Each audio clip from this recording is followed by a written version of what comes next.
Thank you very much for that really, really warm welcome, and thanks for the applause as well from all of you. Okay, can you hear me now? I would turn around and say that's because of my age, as I've already been called a veteran already. In a nice way. Thank you for that really kind introduction, and good evening, ladies and gentlemen. My name is Avis Charles, and I am the CEO of Avis Charles Associates. We're a strategic fashion consultancy which works with designers to help them to develop the creative direction of their brands. I'm also the founder of Kivu, which is a company that produces really beautiful scarves, which the profits go towards a charity that we support called Women for Women International. As your final speaker today, I hope it's not because I'm the eldest here. And let's just hope it's because I've actually got a long history in the fashion industry. I will really try not to bore you. So I'm always amazed at the glowing introductions that I get before I come on stage that I sometimes receive.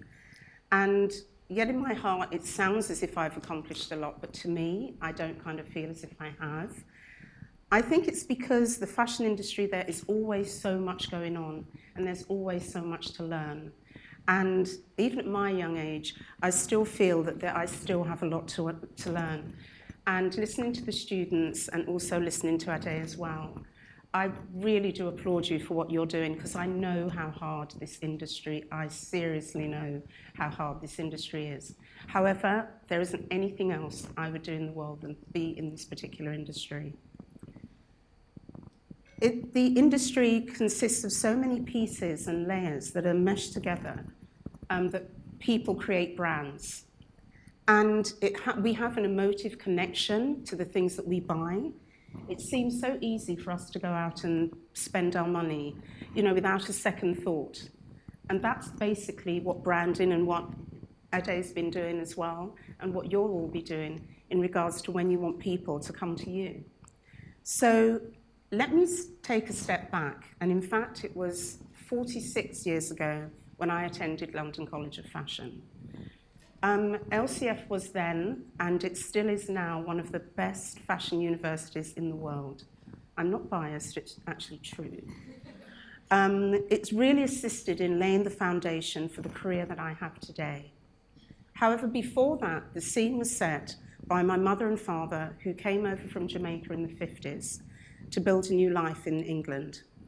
My mother was an English teacher who, in her spare time, made dresses for friends and family, whilst my father was a tailor who ran his own business. It was my wonderful parents that really taught me the appreciation of fashion in all its guises, thus giving me a career and a business that is challenging, wonderful, stressful, fun, sometimes financially unstable, but really it's worth the investment, and both monetary and personally. Dennis names this presentation How to Work with High-Profile Designers and Stay Relevant. So I'll try and stick to the point. Well, the first thing is that most designers require you to sign a non-disclosure agreement, so I won't be giving away any secrets tonight. But let's be clear, all designers are aiming to be recognized as high-profile. So personally, I work with them to reach this goal by staying focused on the work that I have been requested to do. Regardless of whether the individual is a celebrity, an emerging designer, or the creative director of a luxury brand, I need to be a valuable asset to them by bringing expertise, creativity, professionalism, and an attitude to achieve the best work. It's really easy to get carried away with the fact that you're working with somebody that's famous or with a well-known brand. However, you need to realize that you are there to work and that it's not about making a name for yourself. This will happen naturally anyway. As long as you are brilliant at what you do, referrals and the recognition come along anyway. Our business doesn't advertise at all. Every single bit of business that we have had has been by referral. In fact, working with high-profile designers is more about you than it is about them. You need to focus on raising your game consistently by being on top of what is happening in the industry, putting the designer and the brand first, but without compromising your integrity, and whilst doing this, ensuring that there is mutual respect at all times. And that is actually quite important, because if you're working with somebody that's well known, sometimes you may feel that you have to bow to everything that they say. I'm not one of those people, which is surprising why I still actually have a business. Look at yourself as if you are developing a new product. Plan your journey strategically, as if you were writing a business plan. When I opposed to ask my parents about going into the fashion industry, they kind of raised their eyebrows and their voices, actually, explaining that this was neither a real job or a secure future. You need to understand something. I'm the youngest of 7 children. I'm born in England. Unlike my siblings who were born in Jamaica, who were graduates, a lawyer, and engineers, so fashion was kind of not on their radar.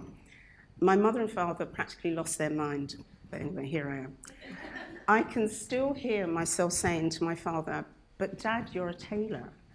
And he said, "Yes, and I work all the hours around the clock, and I don't want that for you." I understand that now, and I still work all the hours around the clock, but that's what it is. Anyway, after much insistence on my part, they agreed to help me plan my fashion future. I will never forget their words. Start at the top with the best and stay there. I'm saying the same thing to you this evening. My profile is out there, so you can all read it, basically. So I'm not going to spend the time now telling you all about me, because I really feel that this is about you. It is important for you to become your own brand. In other words, develop yourself as if you are building a brand. I'd like to give you 6 tips to consider. Be imaginative, like a Christian Dior. Building a strong brand starts with building a strong vision of who you are. It entails creating your own world in which you explicate the unique, distinctive relationship between how you approach business associates and how you want to satisfy their needs, ambitions, and aspirations. A good appreciation of how you interact will form the basis for a strong philosophy that ultimately will become your signature. Be creative, like John Galliano. A constant flow of innovative propositions is the strongest way to make your philosophy tangible. This requires an open mind and a willingness to experiment with many different kinds of mediums, such as movies, books, fabrics, techniques, cultures, social media, and much, much more. Never stop searching for the new and the not yet done in order to break existing conventions and paradigms. This place can only be reached if you are willing to be standing out in the crowd. Be original, like a Coco Chanel. It is crucial to be recognisable in a competitive market.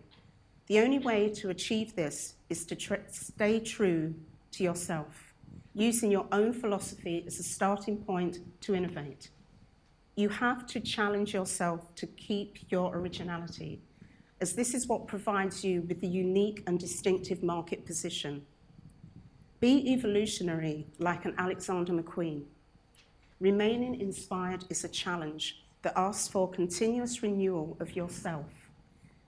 By being capable of observing what is going on and understanding the relevant drivers of change, you will anticipate and come up with new, inspiring propositions that will fit the actual needs, ambitions, and aspirations of whomever you're working with.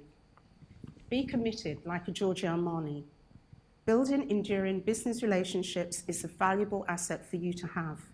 Approach every opportunity and job as if it's your life's work, and put all your efforts, passion, and perfectionism into it. This makes it clear to all that you're here to stay. Be inspiring. I'll leave you to fill this in. Never forget where you have come from, and as you grow in stature, remember to lift as you rise. This means lift others as you arise into the top. I don't have masses of pearls of wisdom. However, my life has taught me to be civil and measured to everyone, regardless of their background or how much money they have. I've been prepared to pick up pins, make the tea, sweep the studio. Don't laugh, there were actually hoovers around in my day, and I know what a Dyson is. These things were part of my training. And yeah, I can hear you say, oh, hell no.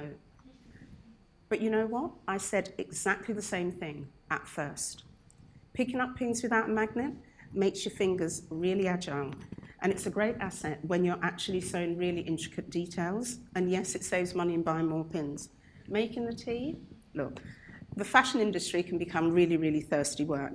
And unfortunately, gin and tonic isn't a usual beverage in the studio. Well, not before lunchtime anyway. Sweeping the studio. Until now, I cannot work in my studio unless it is spotless, which means I have no worries about getting any marks on any expensive fabrics. Why was I prepared to do all this? Simple. Because I had a plan. I already knew that I would be one of the best couturiers in the world, and that I would work with the most talented people in the industry. And frankly, I was prepared to do anything to reach that goal. I moved effortlessly from rundown studios in the East End to royal residence, celebrity homes, events without missing a beat. I speak at the World Economic Forum, World Bank conferences, business women's seminars in Pakistan, sit on government boards, address artisans from Papua New Guinea, Ethiopia, Mongolia, Peru, South Africa. I mentor young adults, and the list goes on.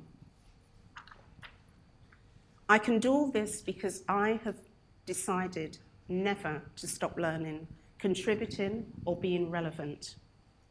Today, I'm a global citizen with choices, and old.